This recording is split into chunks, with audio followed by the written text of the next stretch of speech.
Hi, everybody. I'm trying to remember. Hi.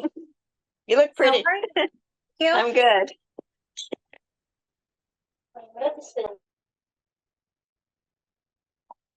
Here, I got something to show you.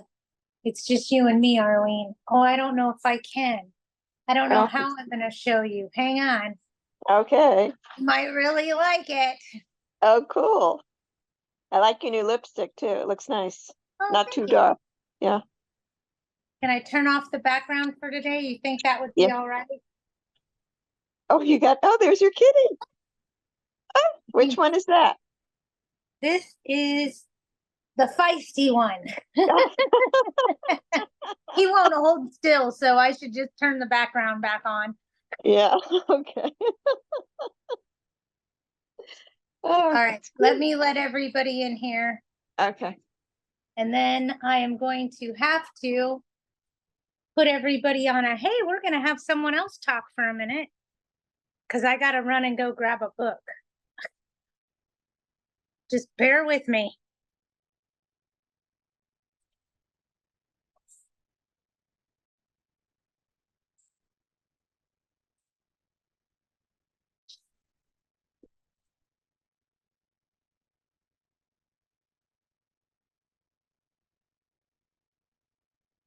Hi, everybody.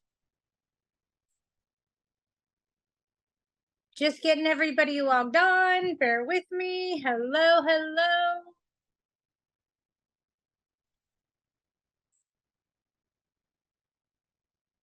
I'm getting everybody logged on, okay? And then I need to go grab something. So I let everybody in here, and then I'm going to be like a big old pause. So does anybody have anything that they want to talk about? They could talk about really quick while I run out of the room and run right back. Does anybody have any insight on Proposition 33? We have to vote no. But can we, if we have in our leases that the tenants can't have any political signage, can we as owners put it on our property?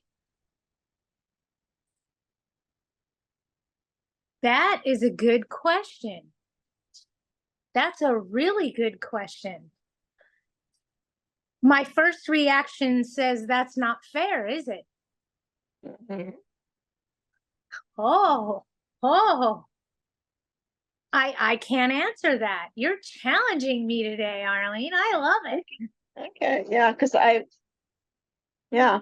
I don't have the quick answer to that because what's good for the goose is good for the gander. So if you can do it, then they can do it. Right? I mean, we're talking about transparency and even Steven here, right? No. Yeah. Ah. Yeah, I think if you don't allow it, you can't do it either. Because that's the pot calling the kettle black, for lack of a better use of terminology. Make sense? Yeah, but I don't like it. Does anybody not know what Proposition 33 is? Does anybody want to talk about Prop 33 so that we all have a very good understanding of what Prop 33 is?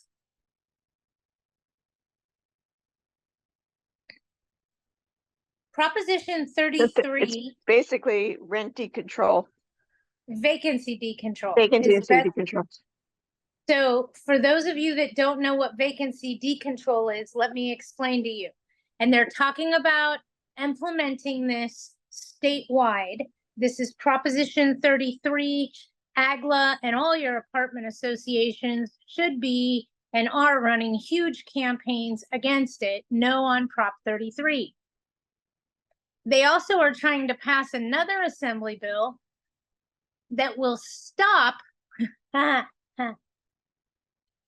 AIDS foundations and other foundations from getting involved in the housing industry.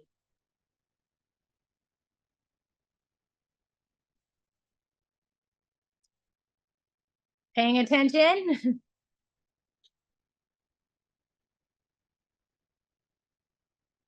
That can't happen soon enough. So with what that brings with it is vacancy decontrol, and that vacancy decontrol across the state will make it so that when your unit goes vacant, let's say I've been living in your house for 15 years, paying $1,200 a month, and market value is $3,800, and you're so excited that I'm gone now because you can bring it up to market value. Market value disappears with Prop 33. What do you mean, Patty? It means when your unit becomes vacant for any reason, eviction, otherwise, you cannot bring it up to market value. You can only raise it the allotted amount. Example, if you're in unincorporated LA County, that would be only 4.2% currently. That's why there are 57,000 vacant units in San Francisco right now, because people are not re-renting. So they're going to make it even worse. They're going to make housing less available. And why is that, Arlene? Because if this passes, landlords don't want to play. Think about it this way. Oh, hang on. Melanie's asking a question. You said something before the explanation of the prop I didn't catch. This applies to the entire state of California. They also are trying to pass another proposition. It is not part of Prop 33. I want to say it's Prop 38 or it's another prop, and I don't know the prop, okay? But that one would stop other industries getting involved in other industries. In other words, it would stop them using AIDS Foundation funds for the housing industry. That's what that proposition is. I'll get the number for it because you guys, we all want that to pass. It would stop Mr. Weinstein in his tracks.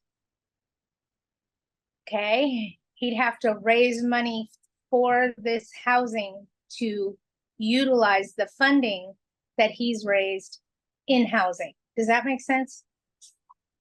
I hope that makes sense. So you're saying Anyway, 38 should be yes? If I don't know the number. Don't quote me to it yet. And we're not voting till November, so hold yourself, okay? Oh. No rush yet. I'll find the exact prop number and I'll give it to you, but we want to vote so that they can't continue to do this to us. It's bullshit. It's garbage. It's preposterous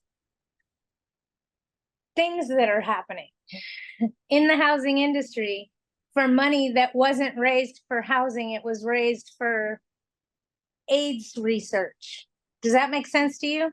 They're using funding for AIDS research to fight us landlords. There you go. Now I think I put it into words we can all understand. Anybody have any questions about that? It's a nasty little proposition. We also need to talk about the Howard Jarvis plan. Oh, please enlighten us, my dear. Well, they're trying to do away with Prop 13. So and you have that would basically wipe out where you'll lose your tax basis. And so what'll happen is that, and it's currently right now, for example, if you are a parent and you own a home and you want to pass it on to your child, and you pass away since 2 years ago, you used to be able to keep the tax basis. Now it's reassessed to today's value, and people are losing their family homes. So we've been trying grassroots to get it on the ballot for November so that we can try to get it reversed and make it retroactive. But it's people who've lost their homes. It's not going to help them at all. No, it isn't. It isn't going to help them one bit. But we've got to get people behind it and to understand that it's really, really, really bad. Okay. just so everybody knows, if you hear a big crash in the background, and Arlene's gonna laugh at me on this one because she knows I am actually at home today. So my new kittens are running rampant in the background and we may hear their shenanigans, okay? Again, apologize. They may run right across my lap. You never know. I will get the kittens out before we're done so everybody can see them, yes. Right now they're running rampant and they wouldn't hold still for us for 2 seconds. Oh, yes. So some of these Senate bills, Assembly bills, and propositions that are going to be on our ballot in November are detrimental to our business. We need to really pay attention to what's going on. Sorry, that's my English bulldog getting a drink and choking on it. Because, you know, when you work from home, none of those weird things happen. Blue, go lay down. Go lay down. I don't need you huffing and snoring and farting in the background. Go lay down. Thank you. I'm sorry, you guys. Sorry. All that rapid panting you hear is not me.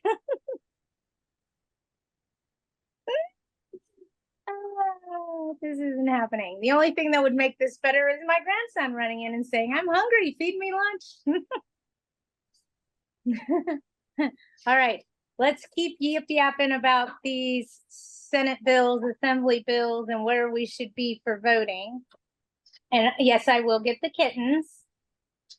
I will respond to your email, Rachel, as soon as I'm done here. I have been dealing with some projects this morning. I tell you guys what I was doing, but you just laugh at me because it sounds horrible. But I am now an official stripper. I've been stripping wood of stain and things of that nature. And after lunch, I'm gonna get going with my sander. Oh, you guys can't see it because of my background. I got a big sander. I got projects going today. I'm a working girl today. All right, you guys. So what other questions do we have other than the Assembly bills and Senate bills that are going to be on our ballots in November? Does anybody have anything else that they're trying to deal with and or address? I know somebody had a bed bug problem. Oh, go ahead, Arlene. Sorry, on July 17th, the California Supreme Court refused to remove from the November ballot an initiative backed by the apartment owners that would prohibit one man, a wealthy healthcare executive, and supporter of rent control from spearheading future ballot measures. The court declined to take up the executive's legal challenges before the election, but could consider them if voters approve the initiative, Prop 34. So it's Prop 34. That's the one that would get him to not be able to bring these. I knew it was close to 33. Yeah, 34. I didn't know how close. 34. 34. There we go. And it would require them to spend 98% of their funds that they've raised on healthcare and not I see. because you know, they are one of the largest real estate owners in Skid Row, and they're also very poor landlords and have a lot of problems with their properties. So let's not call them poor landlords. Let's call them slumlords, because that's the definition. Yeah. That's the definition of a slumlord. Wanting more, being greedy, and then not doing any repair, just greed. Agreed? And he's also unsuccessfully tried to roll back Costa-Hawkins. Yes, he has.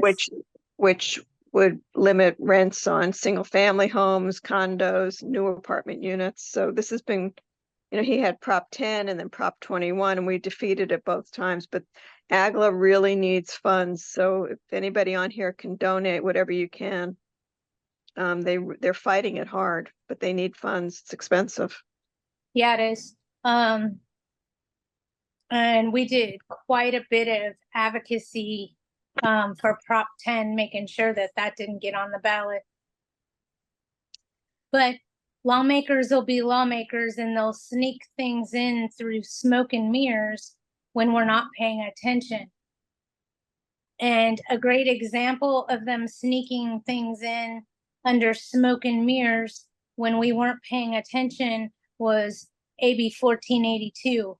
And I don't mean to sound like a jerk about that, but that passed January 1st of 2020 and COVID hit 3 months later. Nobody talked about statewide rent control. Everybody talked about COVID. That's what I mean, like smoke and mirrors, okay? They are interesting at times. Smoke and mirrors can be quite challenging. But we need to stop this guy from being able to put future initiatives on the ballot in regards to housing. Like Arlene said, it's Prop 34. Make sure you vote. We want to make sure that we shut this down and this guy isn't allowed to continue to use the money that he's raised for healthcare in the housing industry. That's just not fair. All right. Anybody have anything they need to talk about, want to discuss? Want to pick my brain? I have a quick question. If you're doing a 24-hour notice of inspection to enter the property, you can do it more than 24 hours in advance, correct? Yes, you can't give Okay. less than 24 hours. You can give more than. Okay, so I'm having somebody come next week and I posted it yesterday. They weren't home. And then I mailed a copy, regular mail. I took a picture of it, of what I was mailing with the envelope. I took a picture of the mailbox. Like, is that all you have to do? Yeah, I mean, do I even have to do all that? no, And just keep a copy of the notice and the proof of service in the file. correct. And when you go to the property, they're either going to allow entry or they're not. It's that simple. Yeah, they already told me it's not a problem. They already told me. But Okay. one thing that I don't know if anybody on the call has RSO properties that have gone recently through SEP inspection. It usually is every 2 years, but with COVID, things are really delayed. But apparently, they're focusing now on, they're hot to trot on electrical, and especially if you put in washer dryers in the units. They are apparently going overboard for making sure that everything is permitted and whatever. Because of the 220 switch, I betcha. I don't know. I asked because mine is an all-in-one 110 plug-in, and they Yeah. said, no, it doesn't matter. Huh.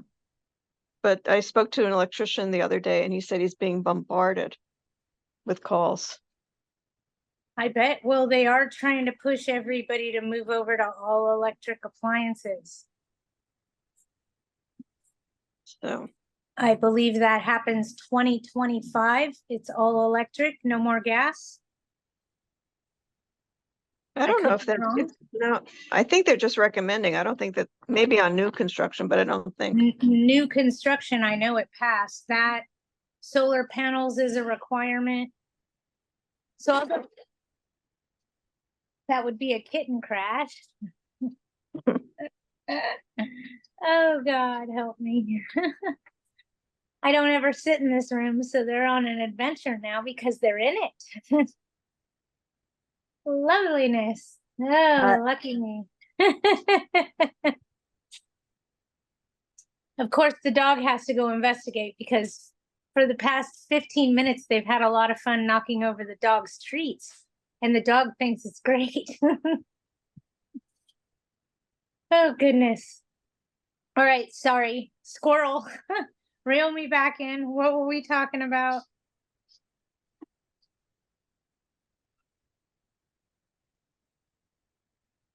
These crazy Senate bills that pass, I think. The SEP things, SEP inspections. Oh, yes. And I know that on a lot of these ADUs, landlords are trying to get certificate of occupancies, and then they're having trouble because they're required to put solar on them. And they missed that part of the new rules. So they're having to go back and put solar on their ADUs, and that's creating a little bit of a headache for some of these ADU builders. So keep that in mind. If you're putting up anything that's new construction, it must be solar.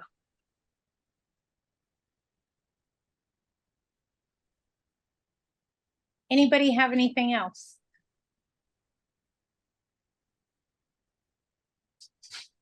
Patty, what is the procedure if I want to raise rent In what city? in Tarzana? It's 1482.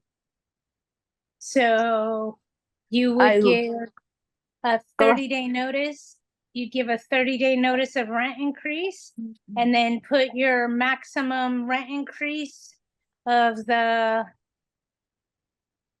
if it's unincorporated, it's 4.2. If it's not unincorporated, I think it's 8.8. I think that changes here very rapidly. I think on August 1st, potentially, I'd have to look. August 1st, not November 1st? I don't know. I'd have to look. Can you Tarzana- please? Tarzana is the city of Los Angeles, is it not? It could be. That's why I said I'd have to look up the address. I'd run it through stayhousedla.org. I'd run the address through there and see if it falls under City of LA. If it does, you're limited at 4%. Okay, and it's, what do you call it? It's past the year since I raised the rent. Okay, you get one a year, and you So it- may be governed by the City of LA. It is all very address specific. Here's what I could Oh. tell you guys, okay? Here's what I could tell you. You know how for the past 30 years, the city of Los Angeles has had very strict rent control rules? Well, during COVID, that spread like cancer and has infected the entire county of Los Angeles, okay? And now some of the areas within the cities of the county, like, let me give you an example. The city of Torrance, part of it is incorporated, part of it is unincorporated. Part of it falls under the city of Los Angeles's rules and regulations. It's spread like cancer. And now the rules within the county are more strict and restringent than the city of Los Angeles. Whoa. It's getting worse. So you'd have to plug in the address under Stay Housed LA to see what governs you, so you would know how much you could increase the rent. So Then, it's go state, ahead. state house, what is the, Stay, stayhousedla.org. state house? LA.org. Okay, STAY, not state. STAY. It's a Oh. tenant-based website, so it's telling tenants how to stay housed. okay. Okay? But you Thank want to know you. what the enemy knows, that's how you find that out, okay? Oh, I bet the enemy knows more than I do. Well, click on the eviction process and then scroll down. It says laws for your area, and you can type in the address. I'm going to. Perfect. And that'll tell you exactly how much you can increase rent by. Okay. But I can tell you right now, it's going to be on a 30-day notice unless your tenant is Section 8, then it goes on a Oh, 90. no Section 8, it's 30 day, I mean, it's month to month because Okay. the lease would- expired 2 years ago. It would be on a 30-day then, just so everybody knows when it comes to rent increases. It's a 30-day or a 90-day. There is no 60-day anymore. We lost that in 2022. It's a 30-day for 10% or less. Anything over 10% requires a 90-day notice. Anything federally funded by the government, meaning Section 8, also requires 90 days. Okay, so that's where we are with rent increases. And don't you have to notify, and don't you have to send a copy to the government agency of it? Only in LA County. No, I just lied. Sorry, only under rent control ordinances. Because now the city of Santa Ana requires a written copy of all written communication between landlord and tenant from Wow. prior to inception. What does that mean in English? They want a copy of your criteria on your application and all written communication between you and your tenant throughout the tenancy. It is worse than the city of LA. That is in Orange County, and it is the city of Santa Ana. Wow. That's private information. Not to the city. They require an exact copy of your file.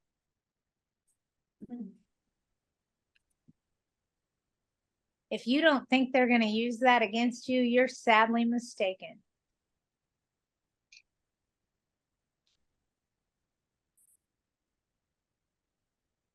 Hey, no. Dead Patty, silence. I love it. Yes. I have a question, Patty. I had a tenant that gave me a notice 3 days before he left that he's vacating, and he was 2 or 3 months behind his rent. After he left, somehow I forgot to do accounting of his deposit, but he owes a lot of money, and on top of that, he never gave me a 30-day notice. So what should I do now? Should I just leave it alone? David, because he David, owes money? stop talking, listen carefully, okay? Technically, based on your written rental agreement, he had to give you 30 days written notice. With that being said, you can charge an additional 30 days worth of rent after he vacated. Or if you were going to try to re-rent prior to the 30 days, you could have done an estimated disposition of security deposit and then done the final once a new tenant moved in. Or after you received the final invoice. So regardless, you could have done estimated within 21 days and then a final, however long that takes later. Could be 6 months later before you get the final invoice. That's how an estimated and a final works. And then you can use those dispositions of security deposit to file small claims, get a money judgment, and go after the money as long as it's collectible debt. If it isn't collectible debt, don't waste your time. Okay? What does Patty mean by that? If a person's on Social Security, disability, welfare, self-employed, I can't garnish those wages. We can't garnish those wages. We don't have control over those wages. So with that being said, you can't collect that debt. Remember that, okay? But what I'm saying is that because I forgot to do accounting within 21 days and he owes back rent and all that, do I still have to do the accounting? Or even if he sues me in a small claim court, he's already behind the rent, he's didn't give me a notice. Do I have to worry about the fact that I have not done accounting of the deposit? Should I be afraid? You always have to worry, but look at it this way, okay? And I'm being very specific to the situation. Your tenant could turn around and sue you because you didn't give the deposit back. And you could turn around and countersue because he didn't pay you the rent. So it wouldn't be very wise of him to do that.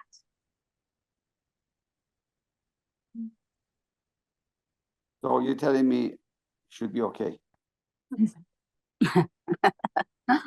Well, when you really think about it, he's not going to come after you for the deposit, David, because he knows he owes you several months of rent.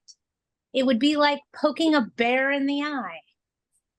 Just asking. Thank you, Pat. No problem. Don't lose any sleep over that one, okay? Patty, In large, hi. oh, go ahead. Sorry. Oh, okay. This is Lorena. I have a question. Sure. I have a property in Whittier, and I got a call from a tenant saying that when she went in the morning, her garage, a piece of the ceiling of her garage was on the floor, And we're like, okay, so, we sent a technician down there. The technician went to the unit that's above the garage. Now, that tenant put in an air conditioning unit, not the window kind, but the kind, I guess, that a tube goes out, whatever. So it was leaking water. It did all the damage to the ceiling in the garage underneath him. And also the floor, because we had laminate wood flooring, it's all like sunk in, and there's a lot of damage there. I need to know, how do I proceed, number one, in telling him you need to get rid of that air conditioning unit, and number two, how do I bill him for all of the expenses that we had to do with the garage and that we're going to have to do with the flooring in his unit? This is where you guys go, dang, Patty, dang. First of all, you tell him that he needs to get rid of the air conditioner because it's a modification to the property without written consent of the landlord, which is a material breach of his written contract. That's number one. Number two, you contact the tenant's insurance company and file a claim for the damage they caused to the property, because you're listed as additional insured or interested party. Bing, bing. Both of those were the easy button, but both of those mean that everybody's done their job. Insurance is in place, blah, blah, blah, blah, blah. In the event you don't have insurance in place, you're going to have to remediate the situation and then send the tenant the bill.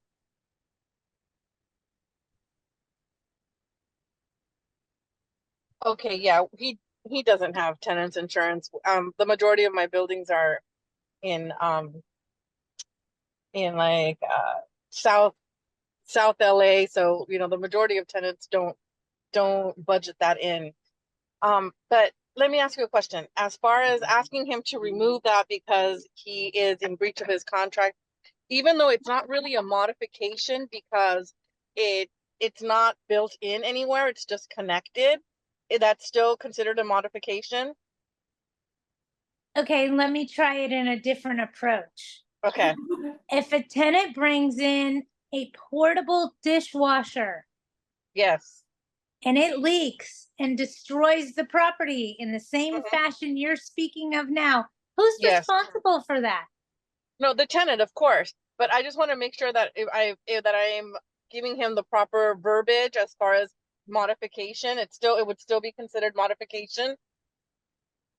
The landlord didn't do it. The tenant's item did it.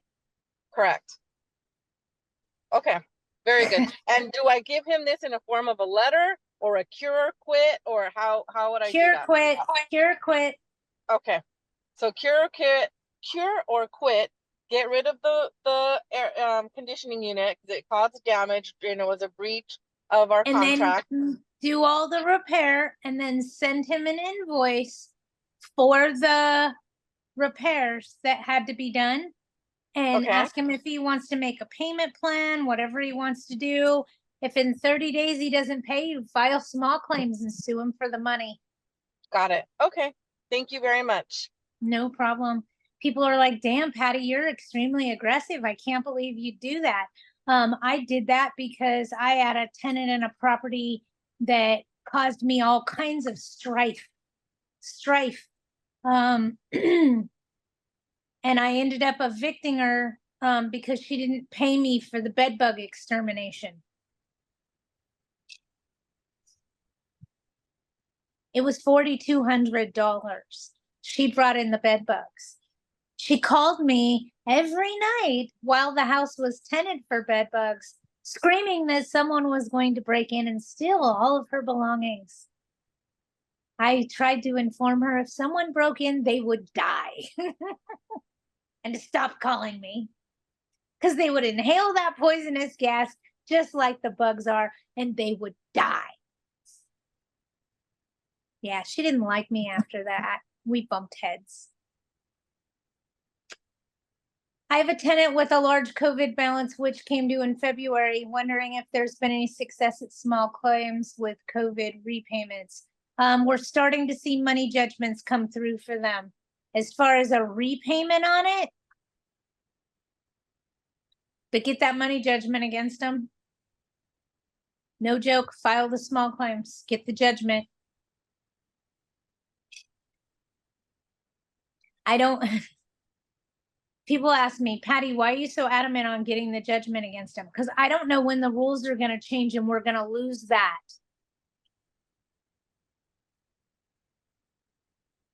Will that show up on any credit report? Nope. No, let me rephrase. Most likely not. Most likely not. The reason I'm saying that is because landlord tenant debt doesn't show on tenants' credit reports, just like evictions don't show.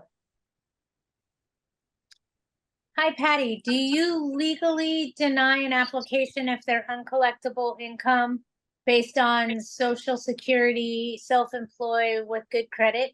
No, that would be discrimination against source of income. Okay, so you cannot deny based on the fact that you can't collect the debt. That would be discrimination against source of income. All I said is remember that. I didn't say deny them because of it. Okay. For rent increases on Section 8, if I didn't give a full 90-day notice, I gave 2.5 months notice, way less than 10% in Section 8 approved. Would I get in trouble for not giving a full 90 days? This is a tricky question because not necessarily. Some Section 8 contracts only require a 60-day notice. Not all of them require 90 days. But when in doubt, err on the side of caution and give the 90 days so that you're in compliance and not in non-compliance. That's what I was trying to say. Does And marital if status? you're mailing, Patty, probably 95 days, right? Absolutely. Does marital status protection apply if the spouse has bad credit when applying? I get it apply if no credit. Yes, unfortunately. Look at it this way. If the stay-at-home mom doesn't have great credit because she's a stay-at-home mom, you have to keep a married couple as a unit, as a team, as one. For tenant debt, is it better to get a judgment or turn over to a collection agency? Linda? You can turn it over to a collection agency and they can make mean, nasty phone calls until they're blue in the face. But there's nothing, there's no recourse, there's no teeth in it. It's just idle threats. That judgment makes it so you can garnish their wages, so you can levy the funds in their bank account, so you can put a lien against their real property. Okay, I was thinking of using it as blackmail for them to move. No? Nope, you can't do any of that anymore. It's considered harassment for the landlord against the tenant. Okay, thanks. You can't do anything like that anymore. No blackmail, no threats. We have to be very humbled. I need to move back into my house. I know the city says I have to pay you $13,000. I'm willing to offer you $15,000. How long till you can get out? You'll let me know? Okay. You want 45,000? That's just not in my budget. I mean, the way that it's written now in some of these cities, if you want to pay your tenant to get out, they have up to 45 days to rescind the offer. Wow. 45 days. It's garbage.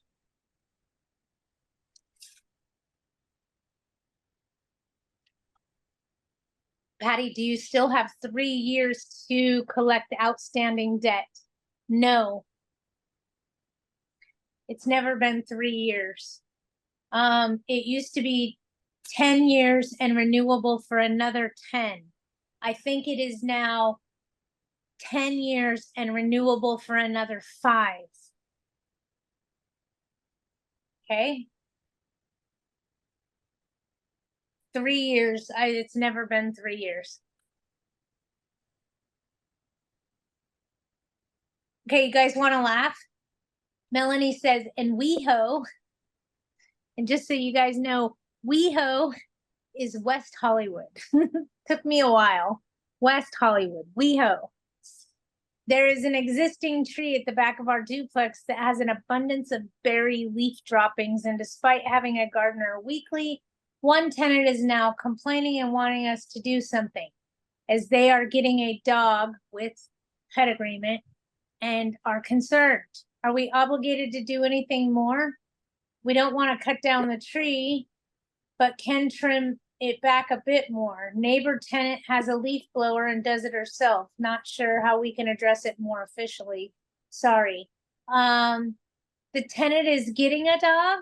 Well, then I suggest before they obtain an animal that they make sure that that tree is not poisonous to that animal.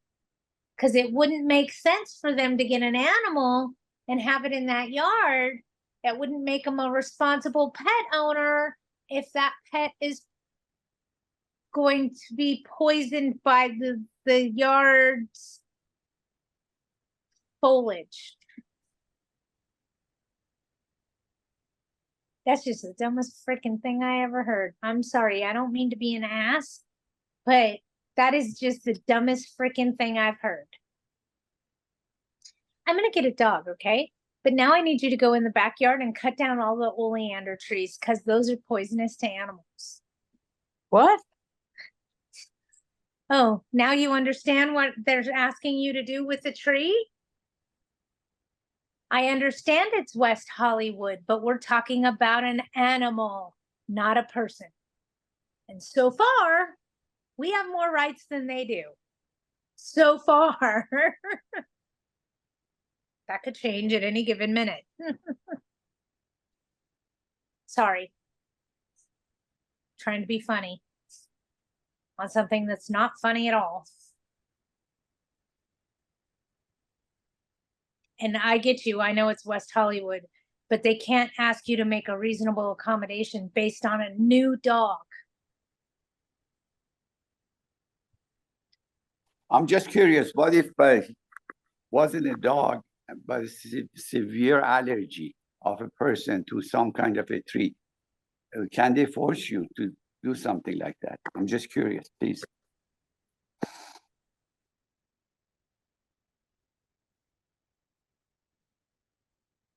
The truth of the matter is, David, yes. Okay, and just hear me out, okay? When it comes to reasonable accommodations or reasonable modifications, 10 years ago, that number was $10,000. If the reasonable modification or the reasonable accommodation did not cost the landlord more than $10,000, then it was considered reasonable. Okay, you following? Today, I don't know what that number is for reasonable accommodations. I would have to check with my fair housing representative to see what's considered reasonable and what's not. Hence why, for a while there, they were asking landlords to change their insurance policy to get a policy that allowed animals and pets versus their homeowner's policy that didn't, so that it could allow for emotional support animals. An owner that I'm aware of was sued for that, and they actually ended up having to change their policy to one that accepted animals, and it ended up costing the landlord an additional $5,000 a year. That was considered reasonable because it was $5,000 a year, not 10. Okay, so to answer your question, it could be. It could. In other words, is you replacing that tree with another tree like size more than 10,000 or less than 10,000? Can I pass on some of the cost to the tenant? That's my next question.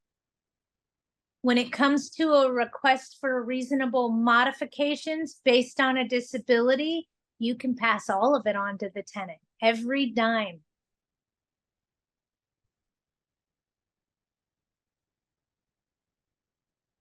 A landlord doesn't have to pay to put in flashing smoke detectors if the tenant's hard of hearing. That is something the tenant would pay for, but the owner would allow. Same thing with a handicap ramp. Same thing with an allergy. The tenant is severely allergic to the carpet. Okay, they can change it to a laminate wood flooring at their expense because they're the ones with the allergy. Okay? When it comes to a request for reasonable modifications, meaning you're changing the property, that falls on the tenant. That expense to do that falls on the tenant. When you're dealing with a request for reasonable accommodations, meaning you're changing the rules for a tenant, there is no money involved. Example, I get my Social Security disability check on the 15th of the month, so I want my rent due on the 15th of the month. That's a request for reasonable accommodations based on a disability.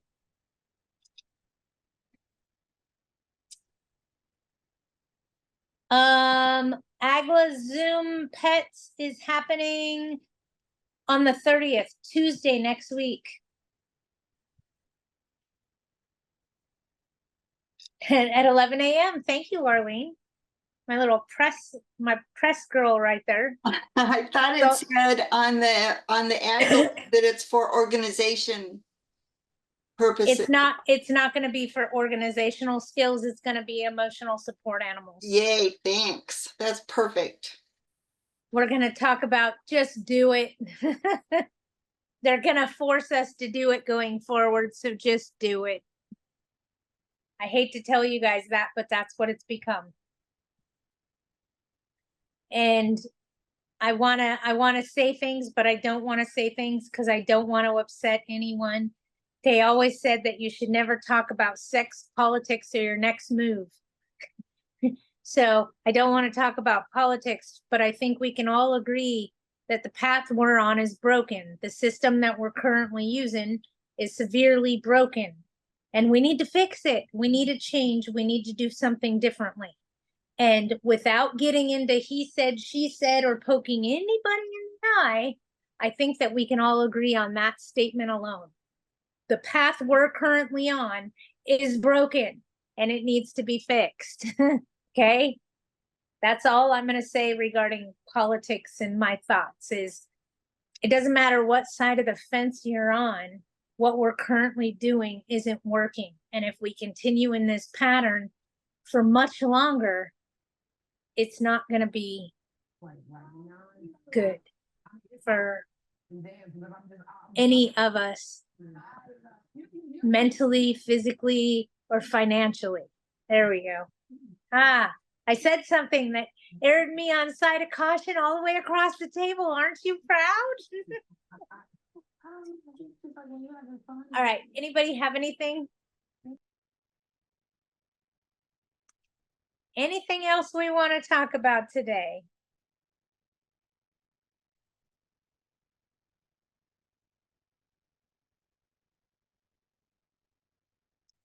Nobody? All right, you guys. I'm going to call it a day. Watch how you vote. It matters. You guys have a wonderful week ahead of you. I should be live with Agla on Tuesday at 11. And it should be on the emotional support animals. That's what Diana told me. I'll have to call and check with Mona and make sure. If you guys need anything else, you know how to find me and hunt me down. I will check that Next email. week at night? Next week in the day and at night. We're doing a twofer. We're doing a twofer. Okay? Okay. I'm trying to add a nighttime class in there because I have a lot of property owners that just can't get away during the day and they're begging me, please, please. So I'm like, okay, we'll dedicate one night out of the month to our evening. So next Wednesday, I'll see you guys at noon. And if you want to join me for cocktails and conversation at 7 p.m., we'll be doing cocktails and conversation at 7. All right, you guys have a great week. You know how to find me if you need me. Bye.